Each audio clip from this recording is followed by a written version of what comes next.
It's National Indigenous Peoples Day, which gives us a chance to honor and celebrate the culture and contributions of Indigenous people everywhere.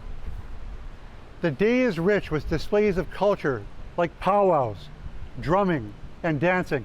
There's also art, spoken word, speeches, and Métis jigging. These practices can draw a direct connection to tribal homes, the places many people come from.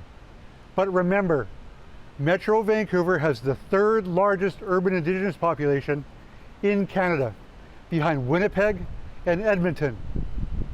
Urban Indigenous people have their own distinct community, leaders, challenges, and accomplishments.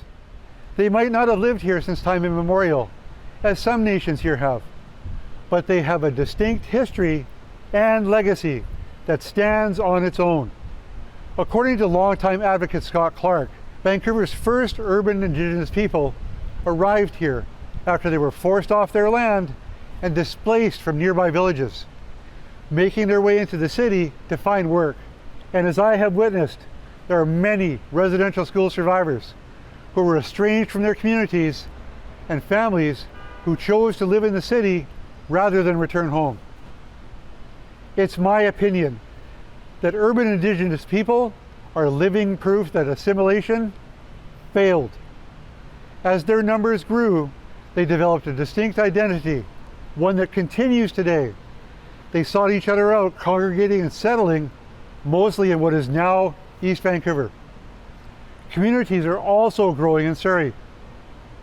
These connections help create thriving friendship centers, housing societies, at one time a commercial fishing association, and a homemakers association, not to mention countless sports teams. They may not live in their homelands, but many remain fiercely proud of their tribal roots and maintain family connections. You don't forsake your indigeneity by being urban and Indigenous, nor do you sever your connection to your homeland by living far away. If anything, these bonds strengthen over time. On Indigenous Peoples Day, maintaining your indigeneity while living in the city is something worth celebrating. In Vancouver, I'm Wawmeesh Hamilton.